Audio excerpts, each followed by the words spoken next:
chat for that link if you'd like to do that. Awesome. All right. Well, that is all the housekeeping that I have. And I want to welcome you all once again to this great event. And I am going to introduce Renee Reiner, co-owner of Phoneix Books. She's right next to me on my screen. I don't know where you can see her, but she is going to introduce Beach to the event. Thank you again for coming. And Renee, take it away. Sure. Hi, everyone. Thanks for me too. Always a pleasure. I do look forward to seeing you all in person in the same space at the same time as soon as we can. We all look forward to that, I know. But thank you for bearing the Zoom. So Beach and I go way back, and his wife Trina Beck, to the creation of Phoneix Books Burlington, which happened at the end of 2011 and opened in 2012. We raised funds from the community to build that store, and Beach and Trina said, we are in. We want a bookstore in our community. We want to support you. Let's do this. And so that's only one of many reasons that Beach and Trina have a very special place in my heart. Their dog Yup is one of my favorite dogs. That's also true. And Beach has been a consummate storyteller since I've known him and had the wonderful opportunity to spend a bunch of time with him over these years. And so it is actually a real pleasure and honor to get some good storytelling going. I won't speak about the book because Beach is going to do that. I just wanted to say nice things about Beach. Have him personalize all the copies. You can, do your holiday shopping now. You can give Beach's book to everyone on your list, and he will personalize all of them. That was my hard sell. And with no further ado, Beach, thank you for joining us. My pleasure. One of the things I'd like to say in the beginning that Renee could have asked me is what the book is about. And the reason I bring this up is because in the previous books, that was the worst possible question I could have been asked because I never had any idea what it was about. But this one is different because I actually do know what it was about, partly because Trina told me, but also because eventually I figured it out. And what it is about, very simply, is that I finally read the writing on the wall, which I had ignored for a long time, but the wall got closer and the writing got bigger. I realized that it was in my own patient's hand, and so finally I read it. You should understand that the town I worked in, the people never got anything but what they achieved by hard work. And sometimes they didn't even get it then. So they were particularly blessed with low expectations. And they knew that, hey, I wasn't the best doctor anywhere, but I was the best doctor they had. And I did the best I could. And that was good enough for them.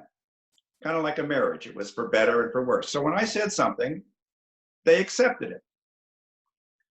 But recently that began to change. First, it was just the complainers. And then it was some of my most devoted and loyal patients. And they would never say it outright. And they kind of beat around the bush about it. And they'd say, well, Doc, it's not that I don't trust you. You've always done the best you can by me. And then they'd hem and they'd haw a bit. And then they'd say, the funny thing is I was talking to my cousin Sarah. And she had this same problem that I had. And you know what she said? Well, she went to her doctor. Her doctor told her that what she should do is, anyway, you get the idea. Those two dreaded words, second opinion, which I'd never had before.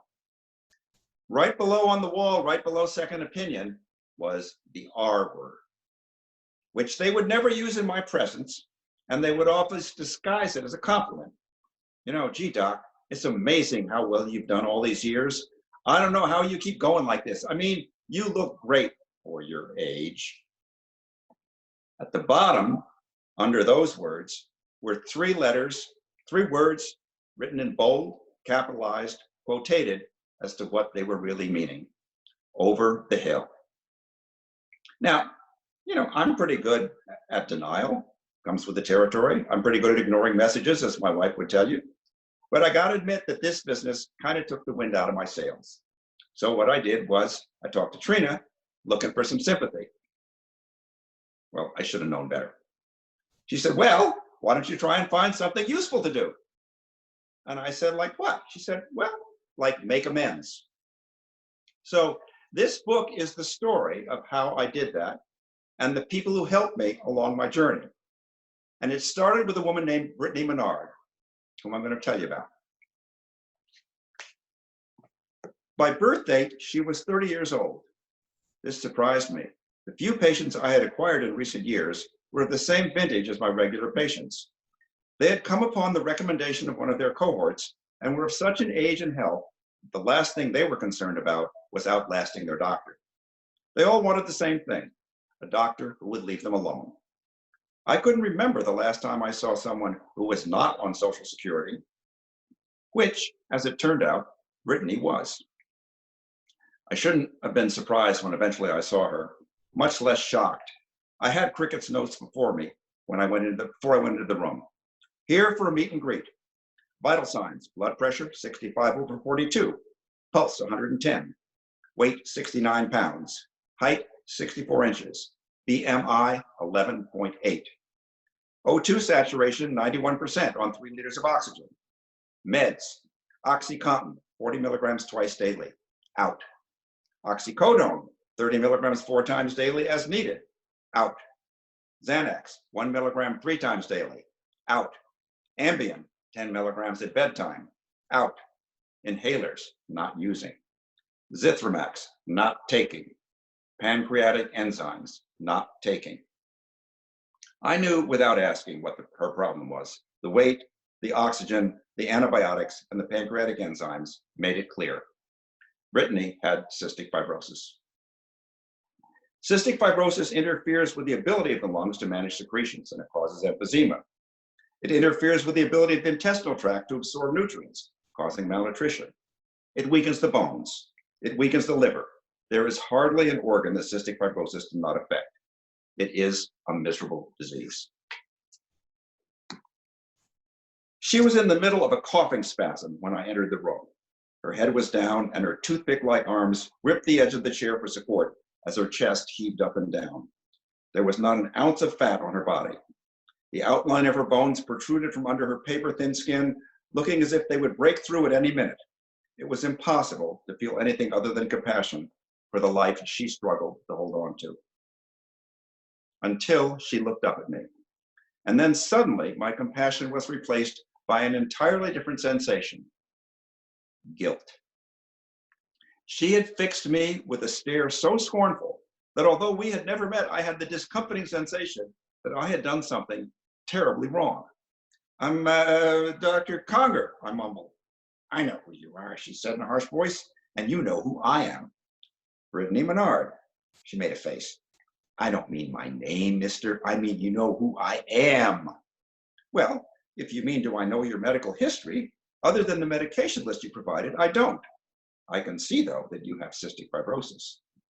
Another coughing spell temporarily prevented her response. Oh, you can you? She snapped when she recovered her breath. A brilliant diagnostician, no less. Oh, lucky me. She paused to catch her breath. But are you telling me, with that straight face of yours, that you have never heard my name mentioned before? Not a word about me and my drug-seeking behavior? Or are you not allowed to tell me because it will be a violation of the God Almighty HIPAA to tell a patient what you really know about her? Well, here's the story of me. I'll make it easy for you. I've been kicked out of 4 practices, banned from 3 hospitals, and earned persona non grata status at the Cystic Fibrosis Clinic, which is no mean feat, especially considering that I am what you guys love to call an interesting case.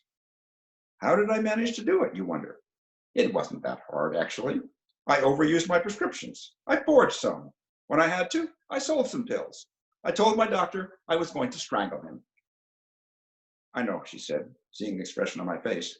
Hard to believe, isn't it? And when the security guy came to take me away, I bit him in the hand. Best experience I ever had in a hospital, she said with a grin, even though it tasted like shit.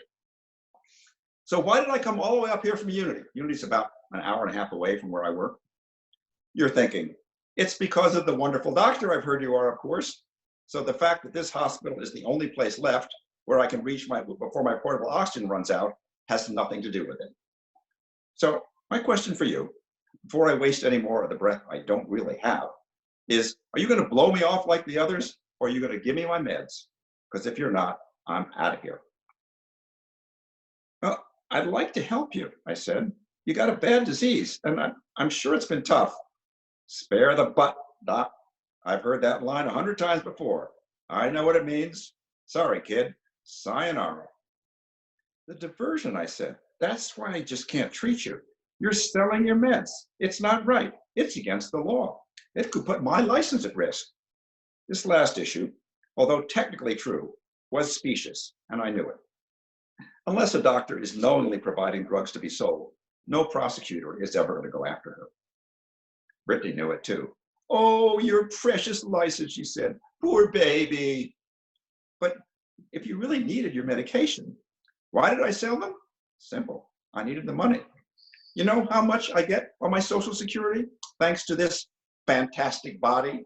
She said, holding out her wasted arms. I've never been able to get a job. I get SSI, a whopping $735 a month. Oh yeah, and food stamps. Ever try to live on that? I can't, and I don't. So I do what I gotta do with the only asset I have that's worth anything, your medication. That was just once. I was in a jam and I needed cash quick. I don't understand. What asset are you talking about? My body. Your body? Yeah, sounds ridiculous, doesn't it? Of course, I probably couldn't have done it without some assistance from you guys. And she pulled up her shirt to reveal a rather large and obviously acquired set of breasts that looked totally incongruous with the rest of her body. I couldn't help but stare at them. See, she grinned, even you. Although, in your case, I'll grant you a bit of professional curiosity. It's amazing though, something about the guy brain. Doesn't matter what else is around, a big set of boobs and zap, everything else in sight disappears. You were a prostitute? Hardly, she laughed grimly.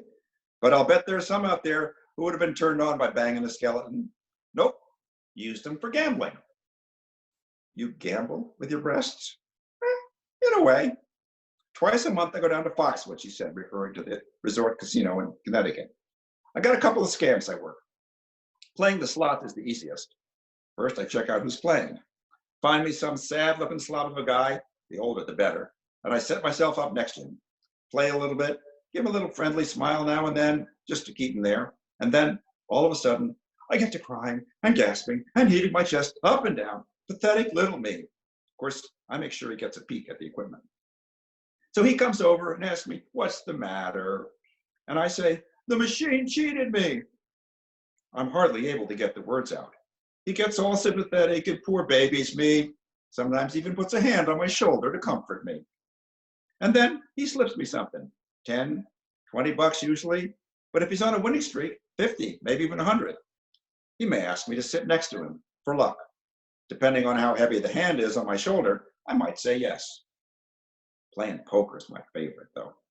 I check out the tables, sit myself down to the same kind of guy. After a couple of hands, I pretend like I got a real hot hand and I get myself all worked up, get up a good coughing spasm, lose my breath, and get that panic, air hunger look. You know the kind I mean. And she produced such a perfect imitation of acute respiratory distress syndrome that even though I knew she was pretending, I could believe it was real. Pretty good, huh? She stopped abruptly and gave me a smile. Should be, done it enough times for real. Of course, at Foxwood, my blouse is a little too tight and a little too low, and when the silicones get to flashing, poor guy doesn't stand a chance. Just can't keep his eye off him. Swiping a few chips from his pile is easy as pie. But doesn't the dealer see you, or the security cameras? Ha, you bet they do, she laughed. They think it's a hoot. Even invited me up to their video room once so I could see myself in action. Usually, I make enough to cover the cost of the meds, the cost of the trip, and some extra. And you never got caught? Only once. Had a couple of drinks and got careless. Cost me all my oxys. I didn't get any sleep that night. No, I would guess not, I said. Speaking of OxyContin, it's quite a medication list you've got. These are all your current doses? I wish, she conceded. But I'm out now, so if you won't help me, I'm going to have to go over to the ER and have me a good old case of respiratory failure. It'll buy me the admission to the hospital and at least a couple of days of meds. Of course, it keeps me on your druggy shit list, but I don't have much choice. Girl's gotta live. She was right. Going suddenly without her medications would certainly precipitate respiratory decompensation, possibly even a ventilator and a stay in the ICU. Her med list was impressive. Although I knew there were doctors who prescribed such doses for a price, I didn't think there were any around here. You've been getting these medications by prescription from somebody, I asked. Some buddies might be a better word, she admitted. But don't worry, you don't know them. They're in New York. And it's not cheap. $200 cash every 2 weeks for the visit, plus the medications, plus the bus fare. Don't leave me much to live on. Even with your assets, I said. Yeah, even with them, she smiled ruefully. Listen, Doc, I'd love to chat, but I'm running out of wind, and I gotta know, what are you gonna do? You gonna help me or not? Out of wind she had been for some time. Our conversation took much longer than is written, as Brittany had to stop at the end of each sentence, and sometimes mid-sentence, to regain her breath. Despite her past behaviors, my heart went out to her. You know, I'd like to, I said, but you're on more medication than I ever prescribed. You bet your sweet ass, I said. And you know who did it for me? Your precious buddies. I was all of 14 when one of my CF doctors suggested I try some oxygenate to help with my breathing. He assured me that I didn't have to worry about becoming addicted. Funny thing is, I think he actually believed it. Probably did, I said. That would have been around 2000, right? Right. He started low, didn't want to compromise my health. He said, that's another hoot, she said. Of course, every 6 months or so, my tolerance increased and I needed an extra boost in my dose. No moral value in pain, he would always say. And he went along with all of it, just as accommodating as you please. Well, 6 years ago, he retired and a new doctor came to the clinic. Arrogant son of a bitch he was. Told me I was an addict, as if I didn't know that, and that he was going to taper me off my meds and get me into a rehab program. That's when I tried to strangle him and bit the security guard. Yeah, they hauled me off to court on assault charges. Judge sent me to see a psychiatrist for evaluation. She made a face. What? I knew him. The psychiatrist? Yeah. You were his patient? Nope, never saw him before. But I knew him all right, better than he thought. How so? My cousin. Your cousin was his patient? Nope, my cousin sold him stuff. Stuff? Caviar. Your cousin is an importer? She laughed. Well, you could say that, but it's not the caviar you're thinking of. At least I hope not.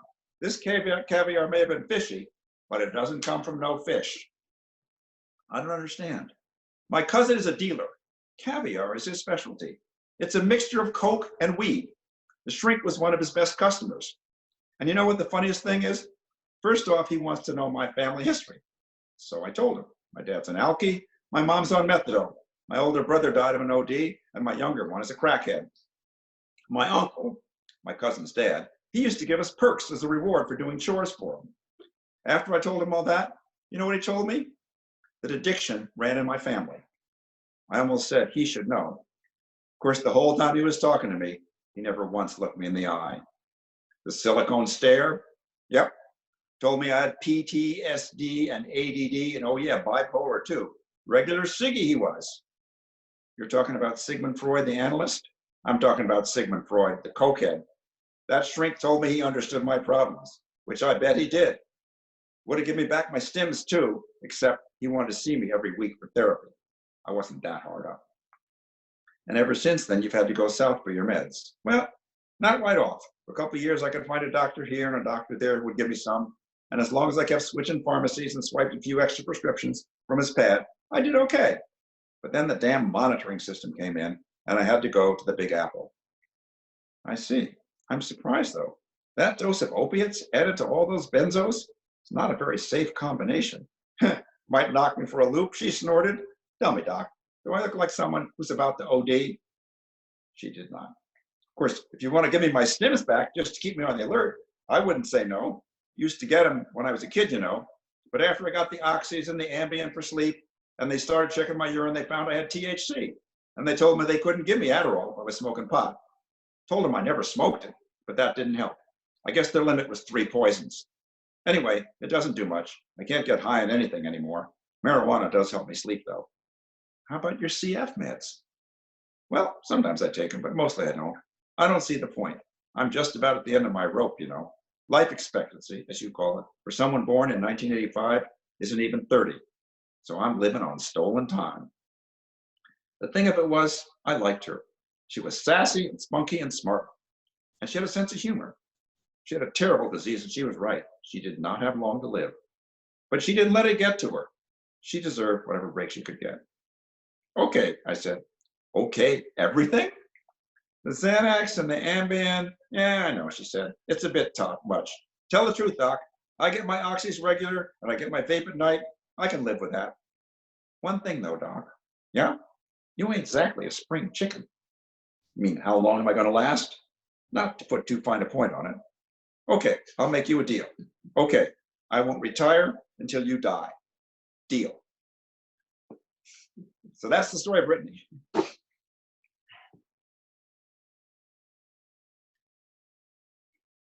And I should, people sometimes ask me, is it true? Now, we've learned about false facts in recent years. So I have to say that with all the characters in my book and all the situations, none of the people and none of the events actually happened, but everything in the book is entirely true. In fact, there was a person whom I did take care of who had a story that is very similar to this. It just didn't happen to be Brittany.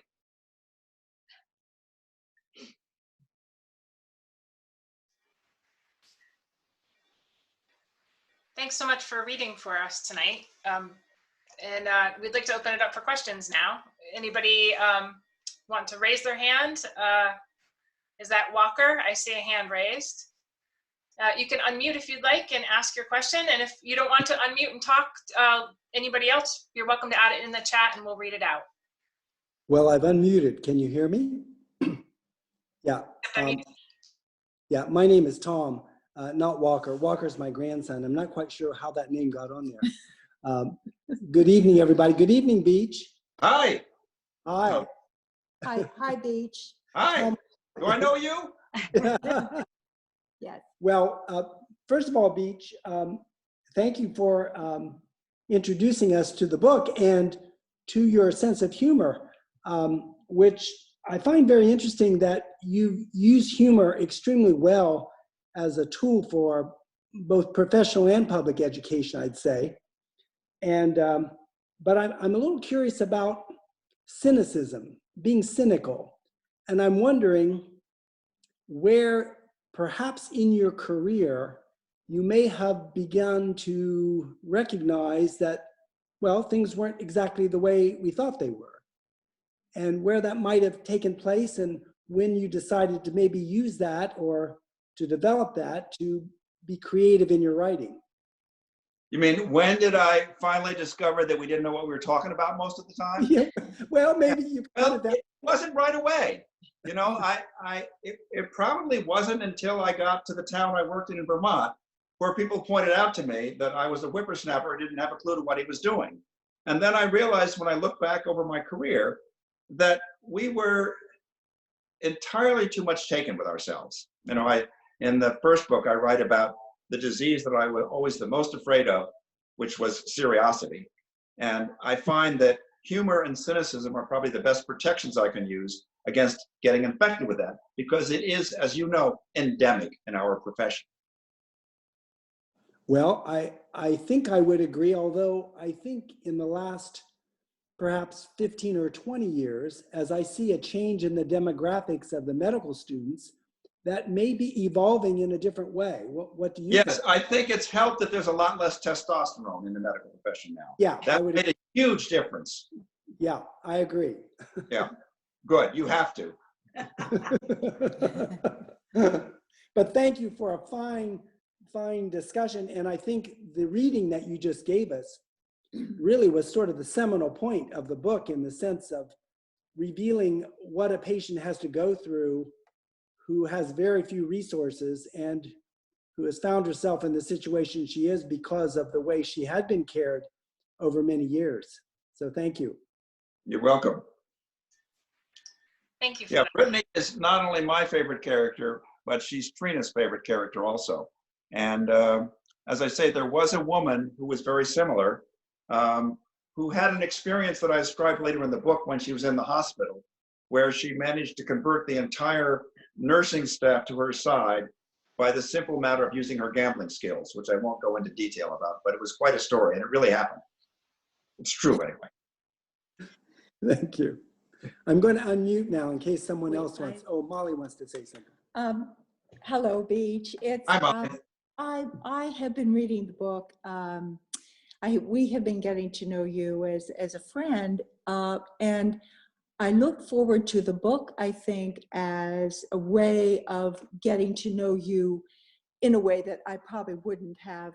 I know how that sounds. It sounds a little convoluted, but the book I thought was going to really give me a perspective on you professionally, on your past life, and so forth, which it has. And I think you have answered this question already, which was, as I was reading, I was thinking, is this true? Is this what happened? Is this how much of this, what is fiction and what is fact? But I think you have sorted that out in your response. And if you want to say something further about that, that would be great. I always say something further, but I have a question first. I'm worried about something you just said. What? Are you sharing the book with Tom? Yes. You don't have your own copy. Well, You know, there's a number, there'll be a number up at the top there you can call. The problem is the way the book is written, once it's been read, it loses a lot of its meaning. So if you're reading over somebody's previous meaning, you'll lose a lot of it. So you really should have your own copy. You know, I think, Beach, that's probably what has happened. Yeah, I think so. Yes. Yes. Now, and that reminds me, now I've forgotten what your question was about. Well, true. Well, yeah. There was a very famous book called The Education of Henry Adams, which I will somewhat quote. And in it, the author starts off by saying, an historian, if he wants to be true to history, must falsify the facts. So what happens to me is that, let's say I'm working in the office or in the emergency room of the hospital, and I'll be taking care of a patient. And then all of a sudden, somebody, let's say in this case, Brittany, starts speaking to me. She said, hey, Beach, did you know what happened to me? And then she will tell me her story, and I write it down. And it works much better than taking lithium or any of the antipsychotic drugs, because it keeps me on an even keel. At least that's what the people I work with say. So it is, I consider these things completely true. The details, you know, it's kind of like You Are There, that old TV show, only the names have been changed to protect the innocent. That was Dragnet. Anyway, it's close enough most of the time. You can believe it. No, thank you. Thank you. And one thing that I particularly enjoyed reading the book as a lay person is your exposition of medical things, the insights I'm getting into a system. I have really only one source, more or less. Completely untrustworthy. and I have particularly enjoyed that. Mm-hmm. Well, thank you. And we do have one question in the chat. Somebody's wondering where exactly is the town of Dumpster? Could you tell us? Well, if they know where Windsor is, and they know where Woodstock is, and they know where Pomfret is, it's sort of, they can triangulate, it's in between them, among them. So if you triangulate, let's say Pomfret, Woodstock, and Windsor, it's right in the middle. Now, you won't be able to find it on a map, but that's not my fault, because for those of us who work there and those of us who live there, it's a completely real town. But it's close to the Connecticut River. Okay, thanks. Vermont has a few of those towns, I think. Anybody else like to unmute and ask some questions or have a comment to share? Looking for hands here. You're unmuted. I think you're unmuted. Okay, please. Hey! See there. Hey, Hello there, this is Beach. Eldon. Hello. He has a comment, I believe. No, I A was question? fascinated by your discussion. I spent a year working with folks with cystic fibrosis. Yeah, you worked with Harvey Schwachman, didn't you? Yes, Yeah. I was, yeah. And one of the things I learned was that folks with cystic fibrosis really appreciate honesty. And whether you are telling the truth or not, I don't know, but I'm sure that everything else is honest. Yes. Congratulations on a great beginning. And I'll remind people, he also worked in Dumpster. Yes, that's Yes. right. And we still live in Dumpster. I can't remember. Dumpster. Anyway, And you were blessed with low expectations, right? absolutely. Okay, and so it looks like we have Donna Stark with her hand raised. You can unmute. Hi. Talk about the Donna. ghost of Christmas past. Hi, Beach, Donna and Steve from Baltimore. Hi. It's great to see you, and I loved the book. It was so you. And I could also feel the evolution of who you've become through that story. It was wonderful. I read the book first before Donna. So I only got what was proud of left. I only got what was left. and I was just disappointed that I wasn't in it. But you can only, I guess, be There in is, one I of your should books. mention that I do, for my patients, for a small fee, I offer to put them in the book, and I should mention that to the rest of you. And, you know, I've read all 3 of your books, right? Only 3, right? Is that the right Only number? 3? I like to mention public because it's not very good, so we'll leave it. And they were all wonderful and all really funny. And this one just broke my heart too. The part you just read, and obviously the part later on where she reappears in the hospital, and it's just fabulous writing, going beyond your normal wonderful humor. Well, it was, learning about these people. I was saying the other day to my daughter that until I started doing this work, pretty much all my patients, I said, were on Social Security. Now, almost all of them are younger than my youngest daughter, and quite a few are younger than my oldest granddaughter. But they are functionally, in so many ways, exactly the same in terms of struggling with a problem that doesn't go away. Yeah. I think all those years helped teach me to be more respectful of what they've suffered. Beach, I was wondering, when you were practicing in Philadelphia, did you have patients that presented in similar ways, but either you didn't see it in the same way as their physician, or was this a completely new experience for you? Well, that's a good question, because in Philadelphia at Temple Hospital, a large number of our patients were addicted. Large numbers of them had AIDS from drug use. And I would say when I went down there, I was basically clueless about their lives. In my previous book, I do tell a story about one of my patients who started to wake me up. And I think it probably was my experience there that made me realize part of what I wasn't understanding. But it certainly wasn't the case when I first went down there. I think every physician who wants to acquire some humility about her or his ability to solve problems should work in a place like Temple or an inner city hospital. It's not like up here. I'm sure, yeah. Well, it's wonderful to see you, and we love the book, and give our love to Trina. I will. You both look great, by the way. We're biking every single day. E-bikes. We love our e-bikes. Yes. It takes 25 years off our lives. Yes, exactly. Or adds 25 to it, one way or another, yeah. Yep. Thank you for that. And so we do have one quick question from the chat. What advice would you give to a new rural doctor? A new rural doctor, listen. That pretty much sums it up.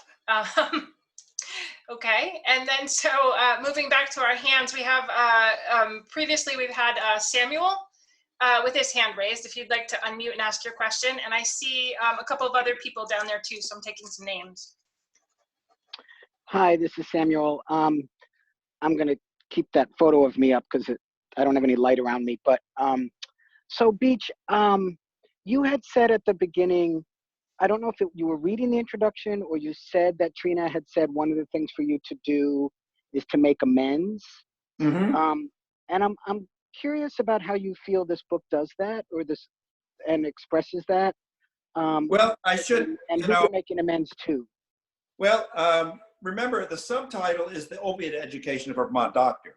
And what got me started on this was that in the past, 10 years or so, there's been a lot of publicity about Big Pharma and what terrible people they are and what a terrible job they have done of creating this opiate addiction, of which the person Brittany is an example. And, you know, I'm pretty good at avoiding responsibility and not taking blame if I don't have to. But at the point at which my colleagues started echoing this refrain, I had to remind myself that Big Pharma wouldn't make medications unless pharmacies requested them. And pharmacies wouldn't request them unless patients came in asking for them. And the patients wouldn't ask for them unless their doctor gave them a piece of paper saying, give this to the patient. And it was, in fact, a physician whom I mentioned in the book named Herbert Jicks, who wrote this article in the late 1980s that opiate addiction is an overblown problem, that he'd studied a large number of patients in one of the Boston hospitals and concluded that if somebody wasn't already addicted, they wouldn't get addicted by us prescribing them pain medication. So all of a sudden, we used to go from the concept of no pain, no gain, to the idea of there's no value in pain, we should just treat it. And I'm guessing you know the story of what happened to prescriptions for opiates. That was not because of Big Pharma. They were quite happy. And of course, they redesigned some of their products so they would be patent protected. But the making amends issue was trying to treat these people like Brittany, whom we had systematically created disease and poisoned, and then refused to accept responsibility for it. And part of that was a generational thing. The doctor would say, well, I didn't prescribe those drugs, so it's not my problem. And the number of people, you know, I have now several hundred patients who are being treated for their addiction with a legal replacement drug. A substantial number of them didn't have any idea of using these drugs until somebody prescribed it for them. So that's what I'm talking about with the making amends part. Thanks. And so Megan Duffy had a question as well. Hey, Doc. Hey! I just wanted to say that I really enjoy the beginning of the book, especially where it talks a lot about the history of the OEO and the how the war on drugs came to be. And I especially enjoy the little arguments between you and Vita. Yes, she's one of my favorite characters. In fact, there was a woman I had whose name was Vita, who lived to be 102. Yeah. Yeah, she was, you know, somebody previously asked what advice I would give to a rural doctor. Someone like Vita, who's described earlier in the book, is the kind of person that taught me a lot about how little I actually knew, which hopefully I've learned by now. And moving to Petrie, and sorry if I'm not saying your name right. He has a question from another seasoned rural doctor as well. So if you'd like to unmute and ask. Yes, hi, Beach. Yes, Hi. I'm Kent Petrie from Vail, Colorado. Good friends with our mutual friend Lori McTavish. Yeah. And I've had Let's dinner with sunlight there. Yeah, I've had dinner with Trina, and so it's nice to meet you by video chat. But I just wanted to reassure the audience that of the truth of your book, because I've spent 40 years in rural practice in Colorado and have had so many similar experiences as yours, including the care for 20 years of an adult woman with cystic fibrosis who just happened to have very prominent silicone breast implants. Amazing. Yep. But I also, one of the things that I valued most and really enjoyed most in my practice has been teaching medical students. And I thought the story of Davida, the medical student who you threaded so beautifully through the book, was just perfect. And especially, you know, in terms of advice for future family doctors, future rural doctors, her list at the end of the book was just priceless. So Yes. thank you for sharing that. And I didn't know if you want to share a little bit about her. Well, yeah, somebody asked about, I think Tom Rowland was asking about changes in doctors.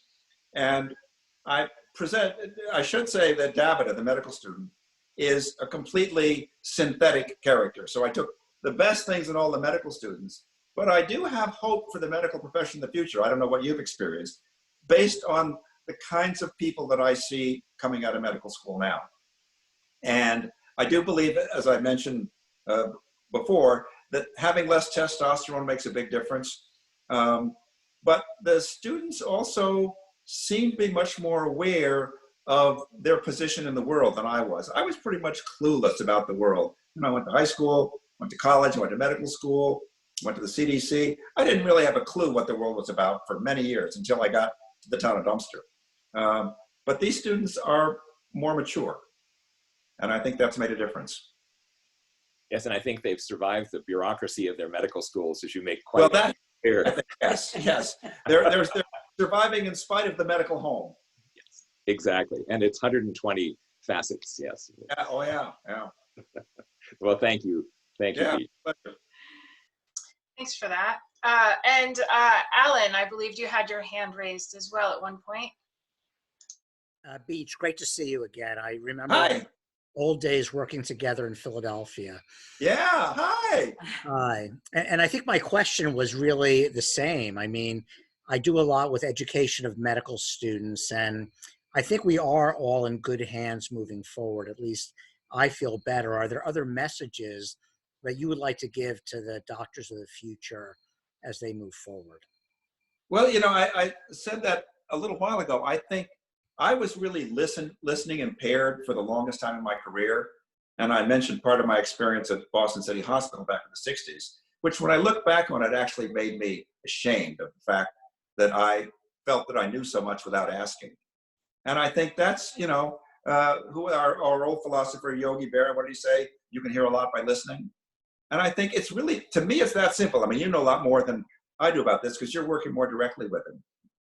But they do seem generally interested in listening to people. And many of them are not as focused on finding the disease or acquiring the facts, and the databases that we have to work with, they're huge now. So it's easy to get buried in that, and make sure that you've learned all the 27 causes of whatever it is. But the better ones don't get sucked into that. I don't know what your experience is. Now, I would agree. I think they're focused on doing what's right for society. They're thinking about social justice. They're thinking about what's going to make the world better. So I feel very confident in moving forward. That's reassuring. So it's going to be okay to retire.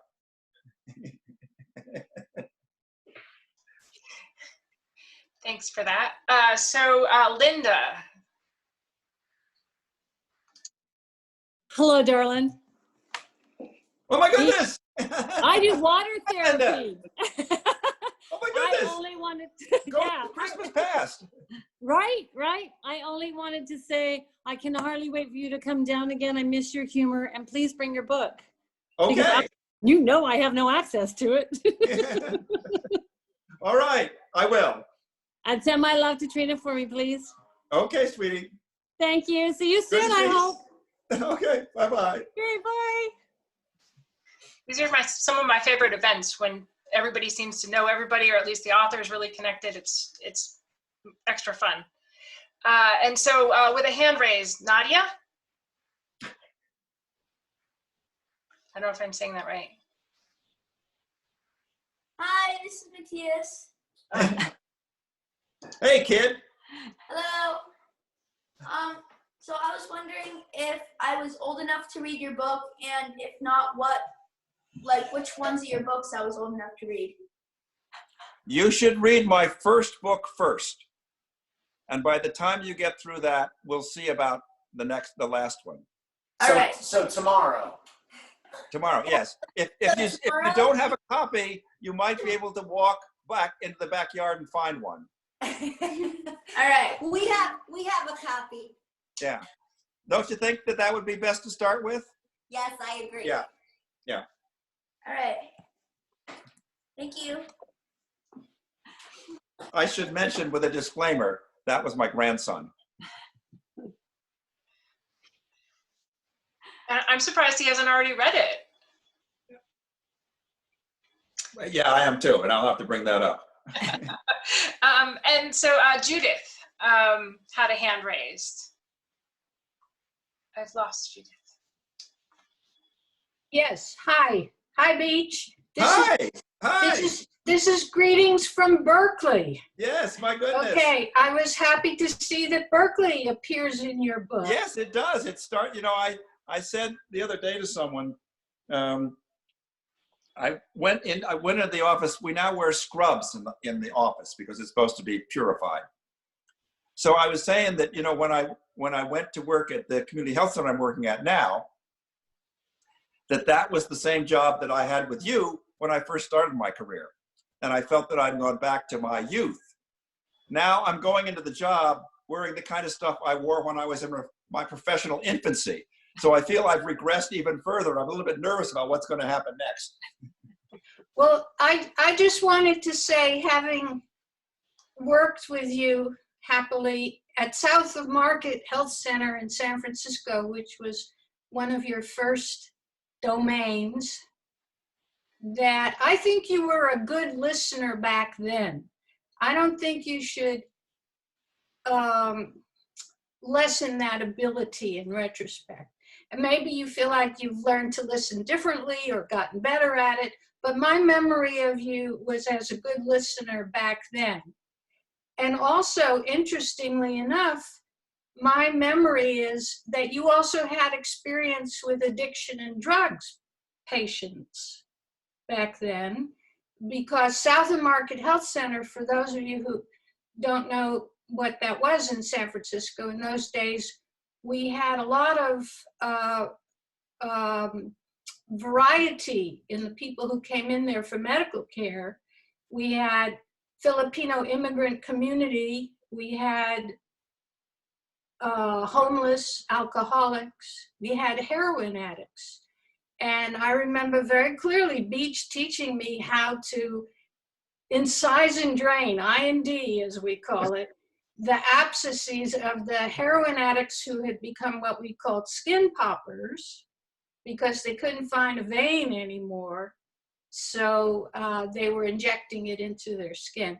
And even though I had been an intern and resident at San Francisco General, I had not really learned how to do that properly. But South of Market was where you taught me that. So my question, Beach, besides hello and greetings from Berkeley, is what percentage would you guess of your current clientele, of the people you are working with their addiction, what percentage of them came into this problem from having started on opiate prescriptions? About 30%. About 30%. And the rest from street drugs? All of them started with prescription drugs. Yeah. But about 30% of them were prescribed it. The others got it from somebody else who was prescribed Got it from somebody else. And the ones who got it from somebody else got opiates. They were not heroin or... Not at first. It was quite uncommon for somebody to start with heroin. Because, you know, the people, by the time I see these patients, this disease has been with them for quite a few years. It's kind of like diabetes. You don't see them in the first few months unless type 1. But so they acquired this most commonly in their teenage years when they were, you know, if they hadn't been prescribed it, they were looking for something new and exciting. And what they were offered almost as soon as they were offered marijuana and alcohol was prescription opiates. Yeah. So about 30% started with 30% started, had no idea using it. Physicians or dentists gave them the prescription. Exactly. Yeah. And the last question, and then I will retreat here and leave the floor to others. Do you think the Candy Crush test has a future? I don't know. Okay, just curious. I find it, I think if it could be administered to all kids early on, it would be very useful. But my guess is you won't find any controls right now because everybody seems to play it. Okay, and send my love to Trina. Okay. And are there any other questions? Anybody else want to? Joan.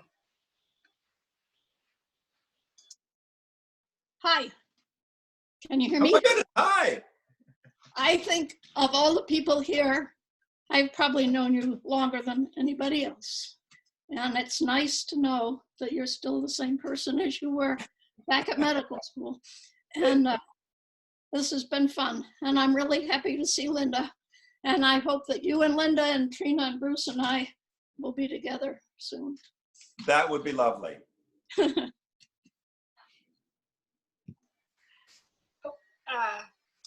And Ed.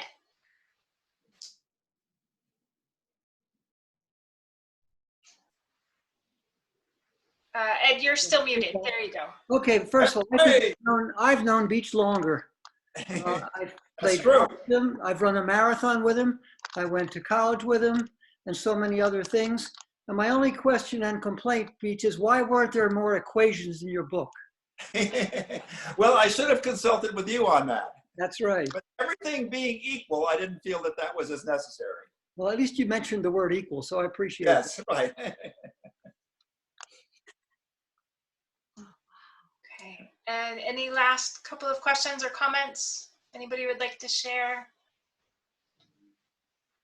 Oh, Lori.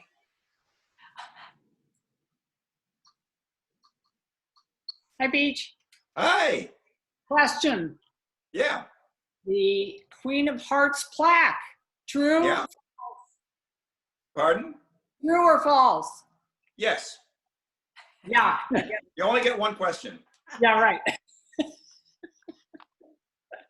That was a nice touch. But I wanted to say that I also really appreciated, as I told you previously, this is my favorite book of yours. Well written. I love the way you ended 90% of the chapters.